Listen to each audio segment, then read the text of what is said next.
Hello friends, स्वागत है आप सभी का आपके अपने यूट्यूब चैनल जीके ट्रैक में। तो दोस्तों, आज के इस वीडियो में आपके लिए 30 महत्वपूर्ण क्वेश्चन लेकर आया हूं जो कि आपके आने वाले एग्जाम के लिए महत्वपूर्ण है। तो इसलिए वीडियो को बिना स्किप किए अंत तक पूरा देखते रहिए। और अगर आपने अभी तक हमारे चैनल को सब्सक्राइब नहीं किया है तो प्लीज़ चैनल सब्सक्राइब करें, साथ ही उसके साइड में बेल आइकन जरूर दबा दें ताकि जब भी हम आगे वीडियो अपलोड करें आप हमारा वीडियो सबसे पहले देख सकें। तो चलिए वीडियो शुरू करते हैं। आज का हमारा पहला क्वेश्चन है, ज्ञानपीठ पुरस्कार किस क्षेत्र में दिया जाता है? तो अगर आपको इसका आंसर पता है तो आप अपना आंसर लगा सकते हैं। तो यहाँ पर इसका राइट आंसर ऑप्शन ए हो जाएगा, साहित्य। साहित्य के क्षेत्र में ज्ञानपीठ पुरस्कार प्रतिवर्ष दिया जाता है। आपको ध्यान रखना है कि साहित्य के क्षेत्र में दिए जाने वाला ज्ञानपीठ पुरस्कार सर्वोच्च पुरस्कार है। नेक्स्ट क्वेश्चन देखते हैं, विश्व स्वास्थ्य दिवस कब मनाया जाता है? तो देखिए, ये जो क्वेश्चन है ये भी काफ़ी इंपॉर्टेंट है क्योंकि ये क्वेश्चन भी एग्जाम में कई बार पूछा जा चुका है। तो अगर आपको इसका भी आंसर पता है तो आप अपना आंसर लगा सकते हैं। तो यहाँ पर इसका राइट आंसर ऑप्शन बी हो जाएगा, 7 अप्रैल। 7 अप्रैल को विश्व स्वास्थ्य दिवस मनाया जाता है, तो आपको ध्यान रखना है। और देखिए, मैं आपको बता दूं, मैं जितने भी आपके लिए क्वेश्चन लेकर आता हूँ ये ऑब्जेक्टिव टाइप के, तो आपको इन क्वेश्चन से बहुत हेल्प मिलती होगी क्योंकि अगर आपको किसी क्वेश्चन के बारे में पता है तो आपका रिवाइज हो जाता है। अगर आपको नहीं पता है तो आप इन्हें याद कर सकते हैं। चलिए नेक्स्ट क्वेश्चन देखते हैं। क्वेश्चन नंबर 3 है, सनसाइन विटामिन है। देखिए, ये जो क्वेश्चन है ये काफ़ी आसान क्वेश्चन, आपको पता भी होगा, लेकिन घुमा फिरा कर क्वेश्चन इस तरह के पूछे जाते हैं। इस क्वेश्चन में कुछ नहीं है, आपको सिर्फ बताना है कि सनसाइन यानी कि जो सूर्य की चमक, सूर्य की रोशनी से जो हमें विटामिन प्राप्त होता है वो कौन सा होता है। तो अगर आपको भी इसका आंसर पता होगा तो यहाँ पर इसका राइट आंसर ऑप्शन सी हो जाएगा, विटामिन डी। सूर्य से हमें विटामिन डी प्राप्त होता है, तो आपको ध्यान रखना है। नेक्स्ट क्वेश्चन देखते हैं, छिली हुई सब्जियों को धोने से कौन सा विटामिन निकल जाता है? देखिए, ये जो क्वेश्चन है ये रेलवे ग्रुप डी के जो अभी हाल ही में एग्जाम हुए हैं उनमें एक दो बार पूछा गया था कि छिली हुई सब्जियों को धोने से उनमें कौन सा विटामिन नष्ट हो जाता है या निकल जाता है। तो विटामिन सी नष्ट हो जाता है, तो यहाँ पर इसका सही आंसर ऑप्शन बी हो जाएगा, विटामिन सी। और देखिए, विटामिन सी का आपको नाम ध्यान रखना है क्या होता है, स्कर्विक अम्ल विटामिन सी का रासायनिक नाम होता है। और देखिए, अगर आपको सभी विटामिनों के रासायनिक नाम और उनसे होने वाले, उनकी कमी से होने वाले रोग आपको पता करने हैं तो मैं आपके लिए वीडियो बना सकता हूं, तो आप कमेंट में हमें बताइएगा। चलिए नेक्स्ट क्वेश्चन देखते हैं। क्वेश्चन नंबर 5 है, केंचुए में कितनी आंखें होती हैं? तो आप भी इसका आंसर लगा सकते हैं। तो यहाँ पर इसका राइट आंसर ऑप्शन डी हो जाएगा, कोई नेत्र नहीं, यानी कि केंचुए में कोई भी आंख या कोई नेत्र नहीं होता है। तो देखिए, आपको ध्यान रखना है, केंचुए को ही किसान का मित्र कहा जाता है। नेक्स्ट क्वेश्चन देखते हैं, भारत संविधान के किस भाग में मूल कर्तव्य का वर्णन किया गया है? इस क्वेश्चन में बताना है कि भारतीय संविधान के किस भाग में मूल कर्तव्यों का वर्णन किया गया है। तो यहाँ पर इसका सही आंसर ऑप्शन डी हो जाएगा, भाग 4 के कै में मूल कर्तव्यों को जोड़ा गया है। आपको ध्यान रखना है कि जो 42वां संविधान संशोधन किया गया था 1976, उसी के अनुसार मूल कर्तव्य को भारतीय संविधान में जोड़ा गया था भाग 4 के कै में। और आपको ये भी ध्यान रखना है कि वर्तमान में हमारे मूल कर्तव्य कितने हैं, 11 मूल कर्तव्यों की संख्या है, आपको ये भी ध्यान रखना है। चलिए अगला क्वेश्चन देखते हैं। क्वेश्चन नंबर 7 है, संविधान संशोधन का संबंध संविधान के किस भाग से है? इस क्वेश्चन में आप बताना है कि संविधान संशोधन भारतीय संविधान के किस भाग से संबंधित है। तो इसका राइट आंसर ऑप्शन ए हो जाएगा, भाग 20। भाग 20 के अनुसार भारतीय संविधान में संशोधन किया जा सकता है। और देखिए, आपको अगर एग्जाम में पूछा है कि किस अनुच्छेद के अंतर्गत संविधान संशोधन किया जाता है तो आपको ध्यान रखना है अनुच्छेद 368 के अनुसार। तो आपको अनुच्छेद भी ध्यान रखना है। तो चलिए नेक्स्ट क्वेश्चन देखते हैं, हैजा रोग किसके कारण होता है? तो आप इसका आंसर लगा सकते हैं अगर आपको पता है तो। इसका राइट आंसर ऑप्शन बी हो जाएगा, जीवाणु, यानी कि जो बैक्टीरिया होते हैं जीवाणु, उन्हीं के कारण से हैजा रोग फैलता है, तो आपको ध्यान रखना है। नेक्स्ट क्वेश्चन देखते हैं, जोजिला दर्रा भारत के किस राज्य में स्थित है? देखिए, ये भी काफ़ी महत्वपूर्ण क्वेश्चन है।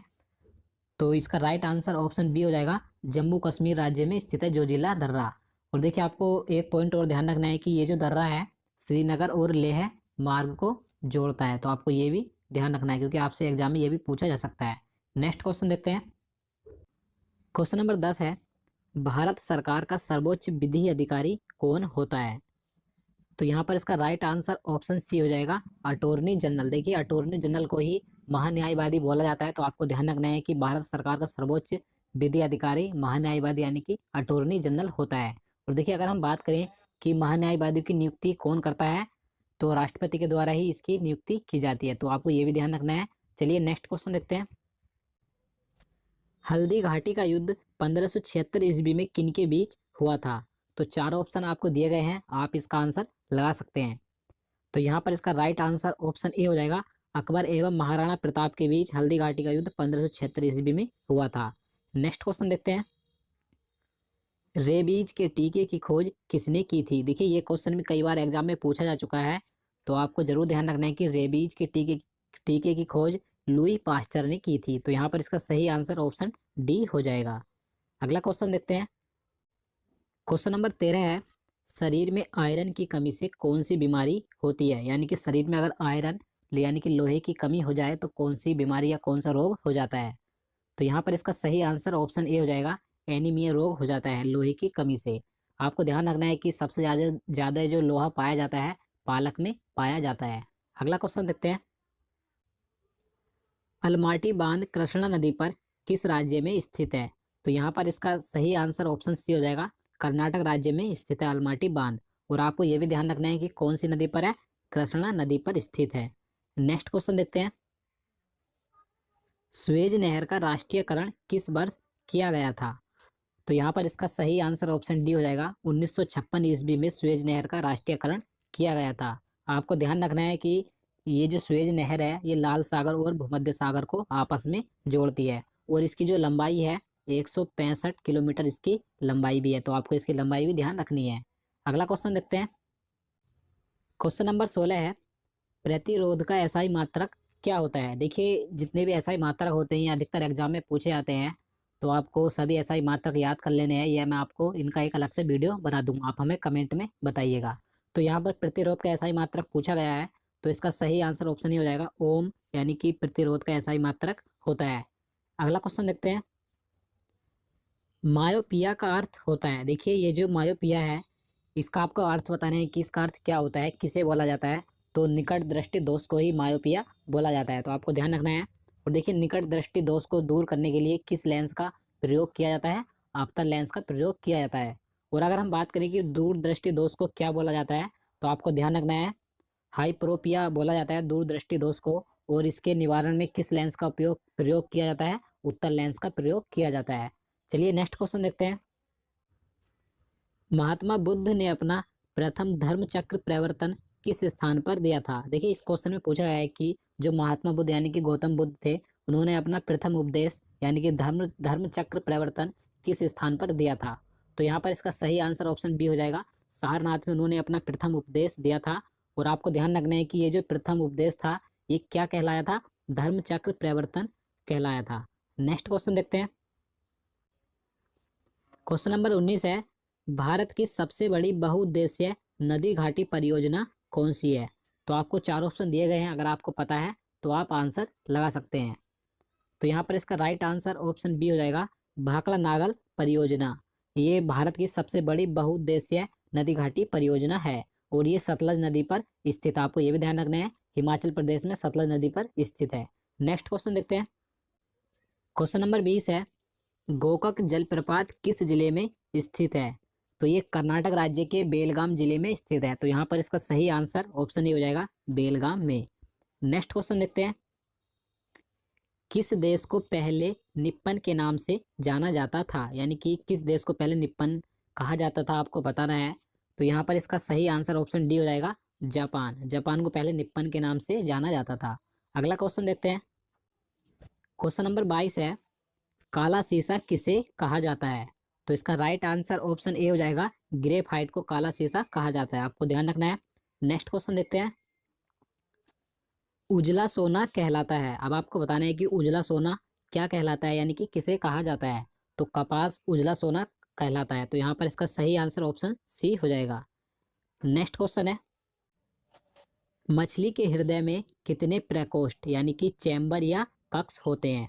तो यहाँ पर इसका राइट आंसर ऑप्शन बी हो जाएगा, मछली के हृदय में 2 चैम्बर या कक्ष होते हैं, आपको ध्यान रखना है। और अगर हम बात करें कि मनुष्य के हृदय में कितने कक्ष होते हैं, तो 4 कक्ष होते हैं। और मेंढक की अगर बात करें तो मेंढक में 3 होते हैं, तो आपको ये तीनों ध्यान रखने हैं।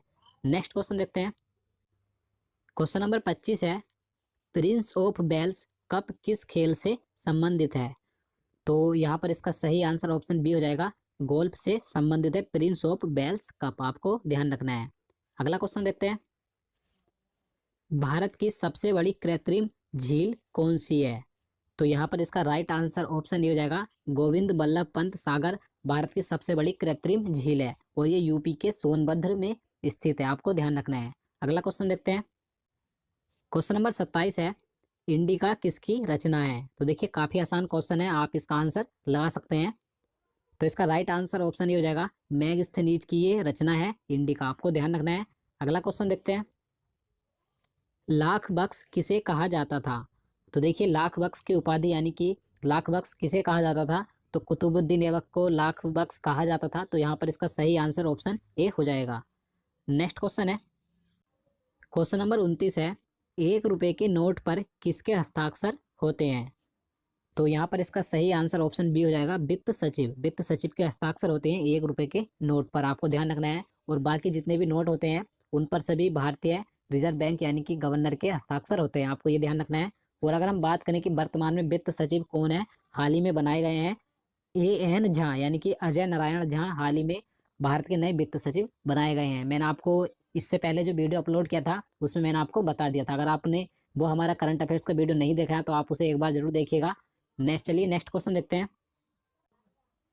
भारतीय रिजर्व बैंक का मुख्यालय कहाँ है, यानी कि RBI का मुख्यालय कहाँ पर स्थित है?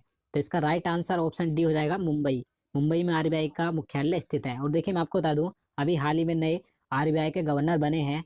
अब मैंने इससे पहले जो वीडियो अपलोड किया था उसमें मैंने सभी करंट अफेयर्स के महत्वपूर्ण क्वेश्चन कराए थे, तो आप उस वीडियो को एक बार जरूर देखिएगा। तो दोस्तों आज के लिए इतना ही, उम्मीद करता हूँ आपको वीडियो पसंद आया होगा। अगर आपको वीडियो अच्छा लगा हो तो लाइक कर देना और चैनल को भी जरूर सब्सक्राइब करना, साथ ही वीडियो को ज़्यादा से ज़्यादा शेयर करना, ताकि हम आपके लिए आगे भी इस तरह के वीडियो ला सकें। तो चलिए मिलते हैं नेक्स्ट वीडियो में, तब तक के लिए नमस्कार।